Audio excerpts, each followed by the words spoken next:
Hello mga lifestyler! Tayo po ay mag-house tour sa bagong flat ng aming panganay. So, malapit lang po sila sa airport.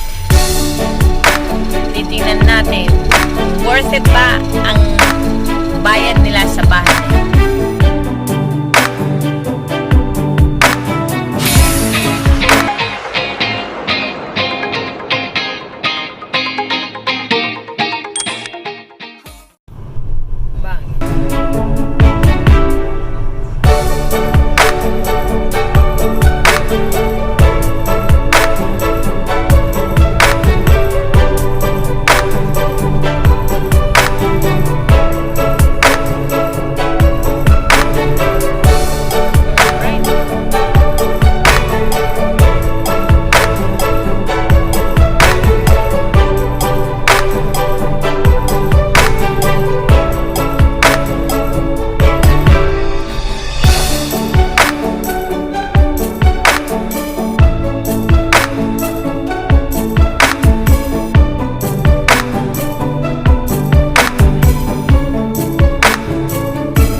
Ano dyan na kita gagarahian kung mauli kita di? And council din di. Kawato tim ko nito. Di mo, nipay na kung kunin na mauto.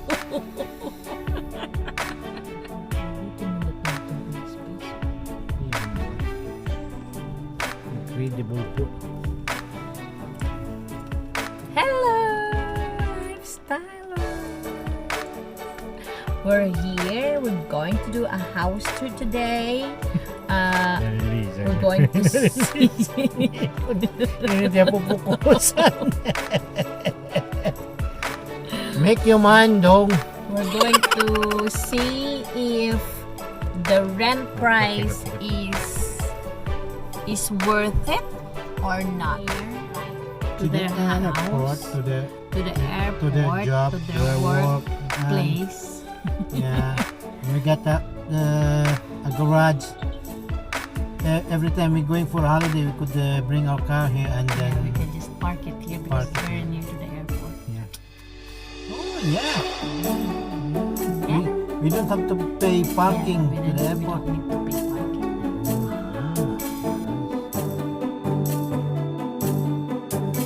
Garden. Pwede dito lupasay. Barbecue. Mag-barbecue, maglupasay ang mga bata. May parking area pa sila. Ikot ka dun, Daddy. Ay maikot.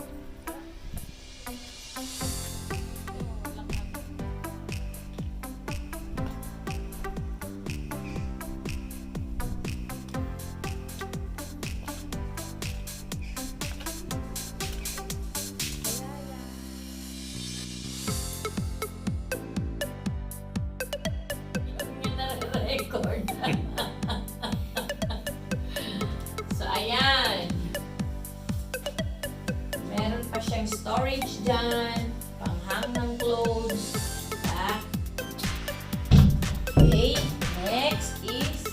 We're going to the living room. Come on. Come on in. Ayan ang may-ari. Nakaupo. So, ito ang living room nila. Dito daw ilalagay ang TV. Dito ang TV. Dito ang TV. Dito. Yan siya, oh.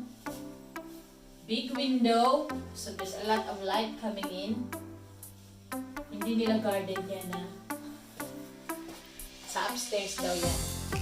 So, ito ang living room. May bintana sila dito. Looking out sa kanilang garden. So, yun ang kanilang garden. Back garden. And then, mami.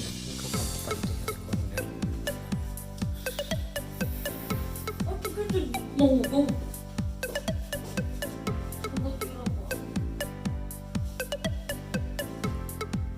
Lalagyan pa ng cortina.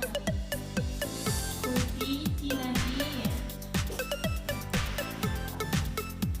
Gamot like niya ang lamin na yung Oh no! malako daw yun eh. Pag malako mo lampshade. Then, punta na sa kitchen nila. Kitchen.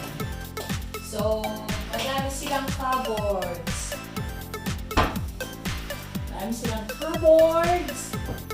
Aba! May pagkain na pala dito.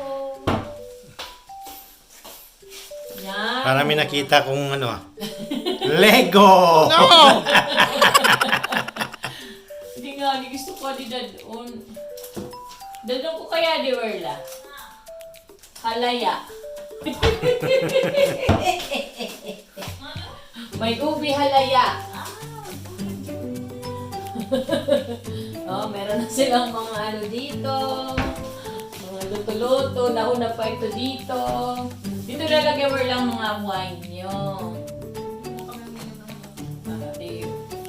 Basta yung magandang ano mo dyan, muebles. Andito ang kanilang fridge. So, ayun ang ano. Yan pa pala may cupboard. Andito ang kanilang oven. Yan. Kanilang oven. Paano ba? Ah, yan. Okay. Yan ang oven nila. Ano to, Day? Gas itong oven, Day?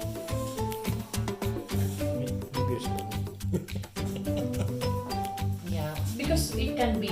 I know. Yeah. Oh, another one here. Got loads of cupboard. Tapos tile siya. Tiled. Sa dito kanilang washing machine.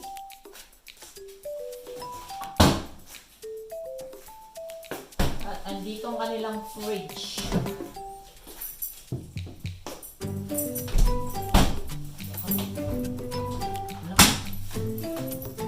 Hello? Oh no! Malamig. Huwag na niyo doon, no? Yeah, we already took a picture doon. Tayo ka na niya masking tape.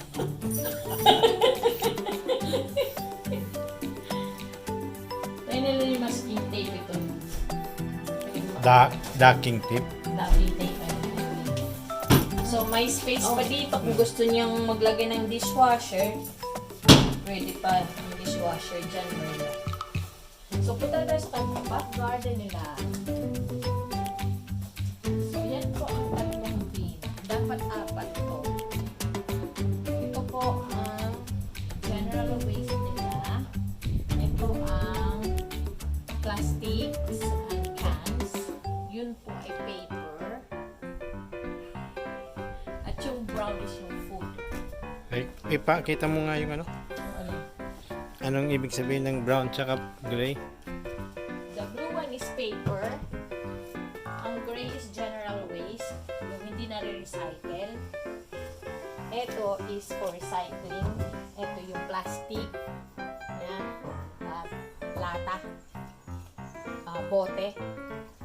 Diyan po nilalagay. Tapos yung brown bin po, yun po ay garden waste or mga food waste. So, eto ang kanilang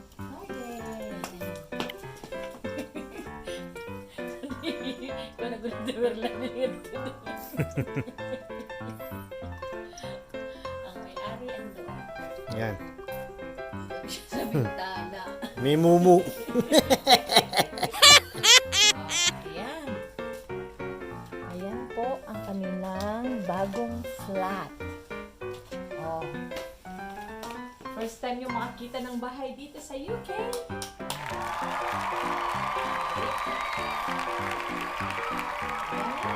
Uwi na kami. Pagkita ng mga ceiling. Kanilang mga lights. Smoke alarm. Smoke alarm nila.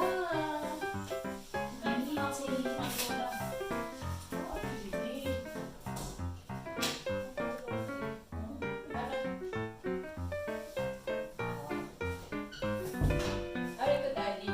Sa heating to. Sa heating to. Temperature. Yung shades, Daddy. Paano ito yung mga considered mga electric stuff? Ano, temba?